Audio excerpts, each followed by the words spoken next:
Hello everyone, this is Theophilus again and welcome back to my channel.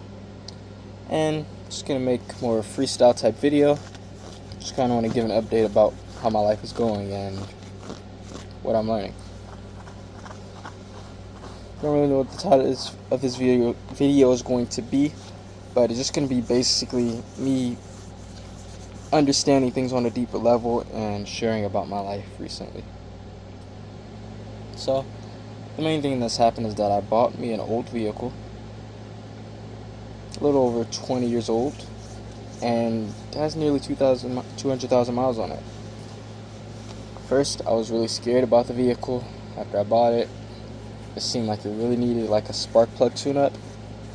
Spark plugs are essentially these things that are attached to the engine that help the gasoline to ignite, right? Like a lighter. You got the liquid, got the air, got the spark. That's what helps the gasoline ignite so that the car can go.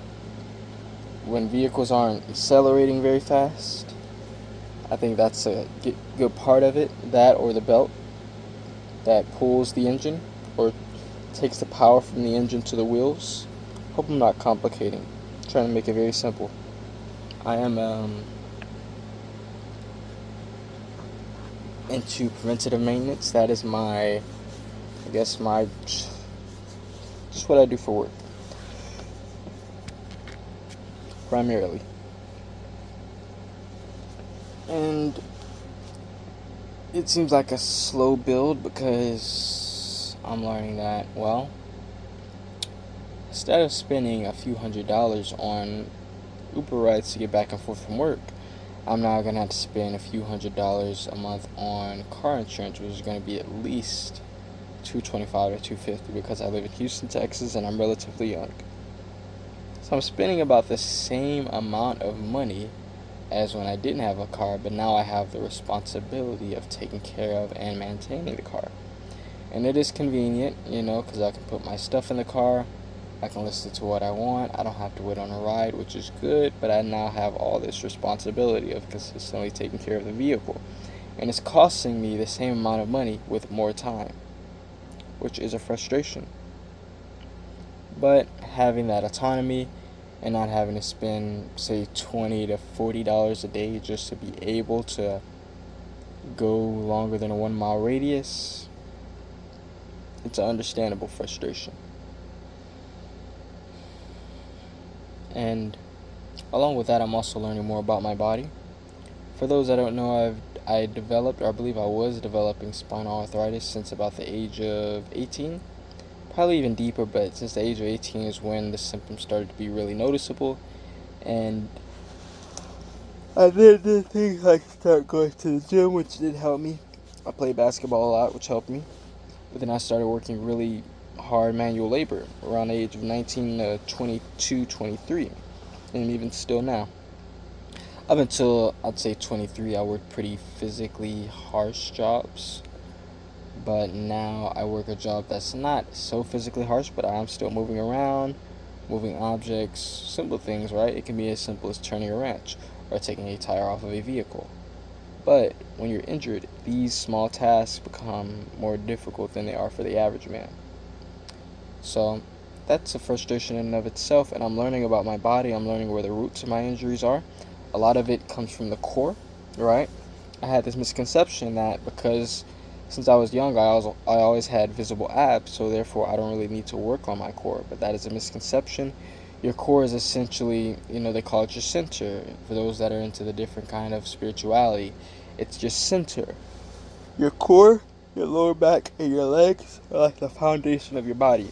If your legs are not strong, if your core is not strong, if your lower back is not strong, you are very, very, very, very, very prone to injury.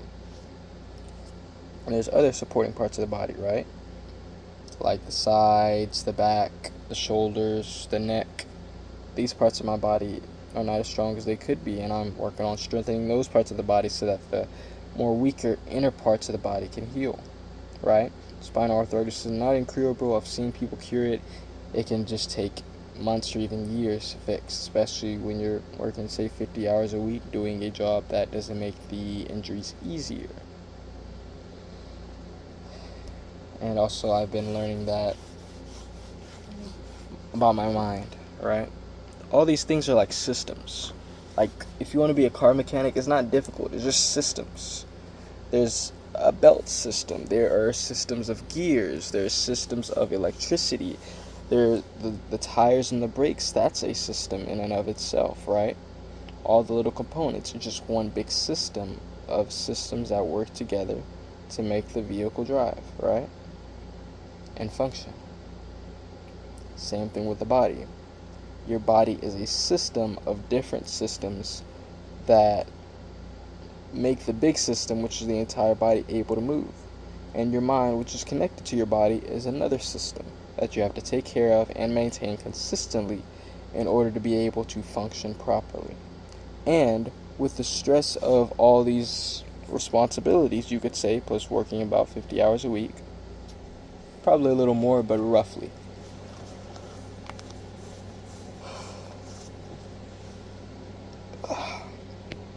it's easy for a man to then get caught up on his responsibilities and his work and his relationships and not focus on himself and his own mind, which is the conductor or the head of all these things, right? If your mind doesn't work, your body can't work.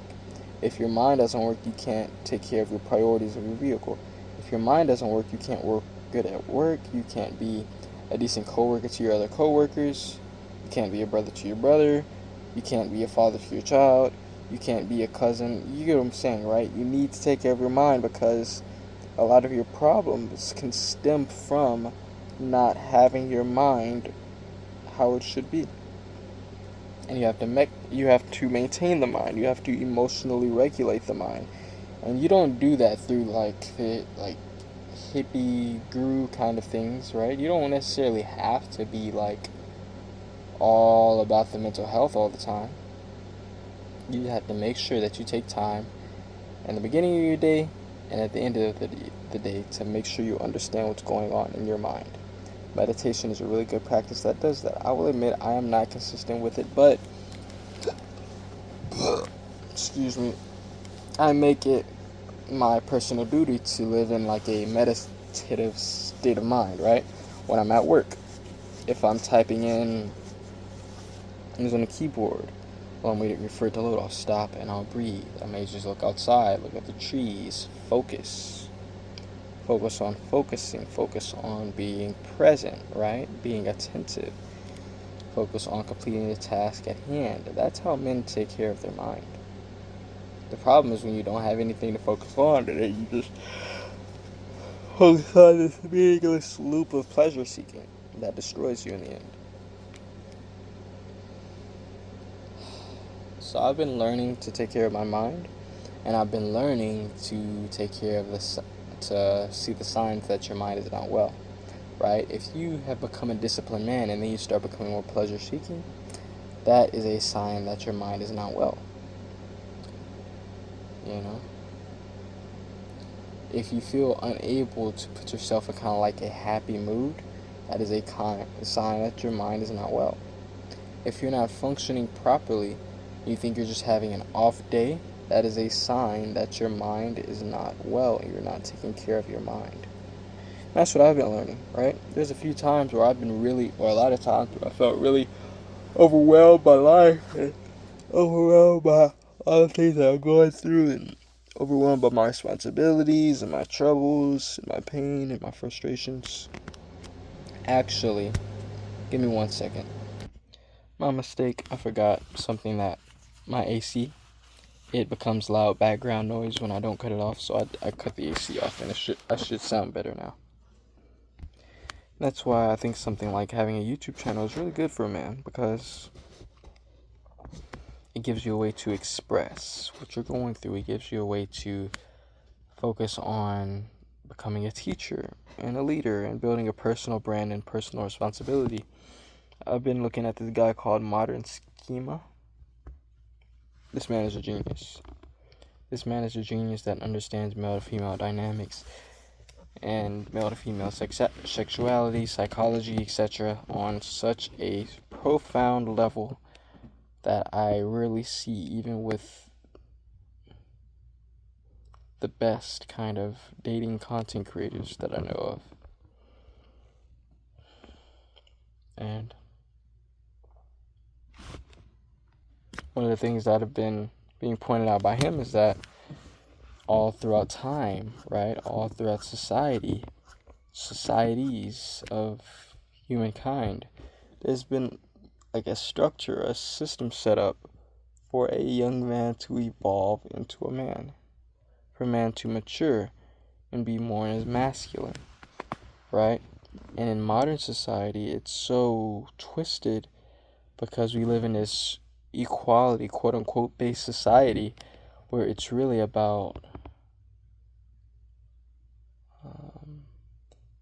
the feminine way of teaching, the feminine way of guiding, the feminine way of nurturing, the feminine way of leading people, to where essentially society becomes like an abounding force of overbearing mothers that smother with their controlling, manipulative behavior and policing, right?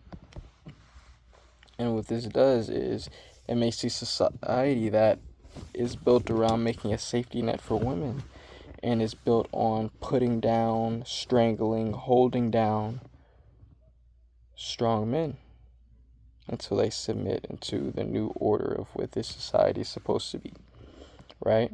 And then the men that are weaker, that are less masculine, they're quietly passed by society, as the society still only respects strength in men. It only respects masculinity in men.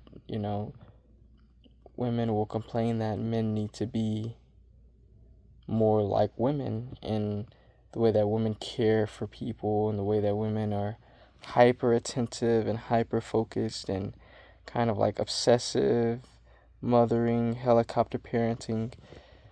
They try to claim that a man should be like that towards the woman, but when the man is like that, it repulses them because the women don't want to date themselves unless they like women. But if a woman is seeking a man, she wants a man that's more masculine. And it's more masculine to be logical in your approach about things.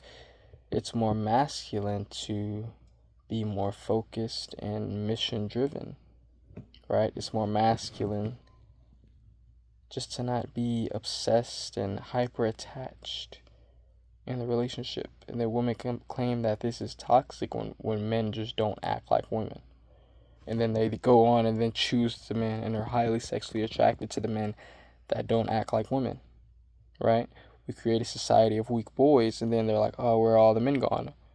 They're all around you. They just haven't been developed because the society has been hell-bent on crushing the masculinity out of men. And then women still want that same masculinity. But where the dots are not connecting in their brain is the fact that this society has essentially tried to destroy men repeatedly for the past 100 years. That's a whole topic I can get on. But essentially, the men that are most sexually attractive to women are the men that are most in their masculine.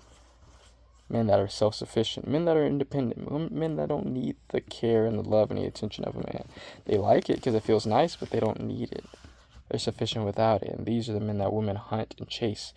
He also gave a very wise analogy that when it comes to dating, men are like fish, women are like hunters, right? Men just kind of put the bait out. We just walk around. We exist as men, right? We exist as men, and we focus on ourselves, and we focus on being as attractive as possible, as charismatic, as intelligent, maxing out our stats. We just focus on being who we want to be as men, and then women naturally pursue. They hunt. We just lay out the bait. Women run up and snag the line and try to drive the fisherman into the water by yanking on it as hard as they can. And it's so eye-opening, right? Because even though women on paper have hundreds and thousands of options, women usually still only find one man that they're hyper attached to, one man that they're hyper fixated on, one man that they're obsessed over. And even if they have other options, those options are just distracting them from the fact that they can't yet lock down the man that they really want. And I know I'm going on a little bit of a rant, but it's just some really powerful truths that you as a man should be knowing. To simplify it, focus on yourself. Don't chase women. Focus on yourself. Focus on your responsibilities. Focus on developing as a man, building something personal that'll outlast you, trying to get multiple sources of income, trying to get your body how you want, maintaining your mental health, and women will flock like sheep without a shepherd. And then from there on, you can pick and choose the woman you want and create the relationships that you want because you now have the power and the leverage. Even though it seems like women have all the power and the leverage in this society. They have the power and the leverage over everyone that they're not attracted to. Does that make sense what I'm saying? It's just really powerful, man. And it's, it relieves a lot of stress and anxiety of thinking, your girl's always going to cheat. She's always going to leave. All this anxiety-based, this anxious perception of women. When you understand how a woman falls in love and how a woman becomes attached and the kind of man that she pursues, and as long as you're focused on being that man and you're not giving her all the power, you're not giving her all the leverage, you're not, say needing a mommy that's gonna take care of you, then she'll want you. And if she goes to someone else, it's because she's not ready for you. Or she can't deal with, herself when she's around you. But I don't want to get too deeply into that. Just wanted to kind of share, that I've been learning a lot, and I've been learning that when I don't maintain my mind, things fall apart. Times when I've thought I was just crashed out or I was just too weak. I couldn't handle the stress. I couldn't handle my situation. I couldn't bear the pain. It's not what it really was. It's not that I was weak. It's just that I wasn't focusing on strengthening myself when I was weak. If it makes sense. Like, yes, there is weakness. Yes, there can be lack of discipline. Yes, there can be dumb mistakes that we tend to make as guys. But the root of it is, are you believing in yourself? Are you believing that there's hope to accomplish, to achieve, that there's hope to change your circumstance, that there's hope to be the man that you want to be, and there's hope that in the end you'll get the life you want to live, you'll get the woman you want to get. Your money is going to look how you want it to look as long as you're focusing on yourself and keeping your mind in order. Your mind is the one thing you can control. And if you don't control your mind, you're just going to be a feather tossed in the wind, as Andrew Tate said. I'm paraphrasing. It's so shocking that when you detach and you focus on yourself, everything seems to fall in place. And I haven't been doing that as I should. I haven't been taking care of my mind as I should. I've been getting to the points where my discipline is slipping and things seem like they're getting harder and you feel stuck and there's all these problems that are insurmountable. But it's all in the mind. The problems are going to come and go. But your mind is what you can focus on. Your mind is what you can control. Your mind is what you have the power to oversee and to manage. Even though your situation, you can't really manage all that much while you don't have the money.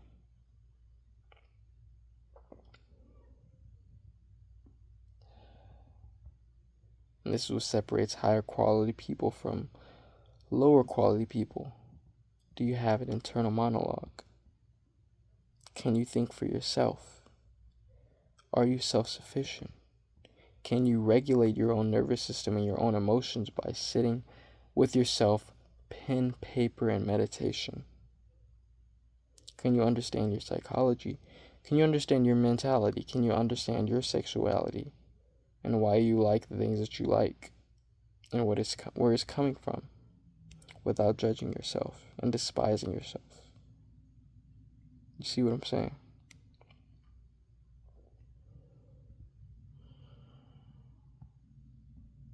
So I've been learning to see the warning lights on the dashboard before the vehicle cuts off, as it were. And I'm catching it earlier. I'm keeping my mind in order.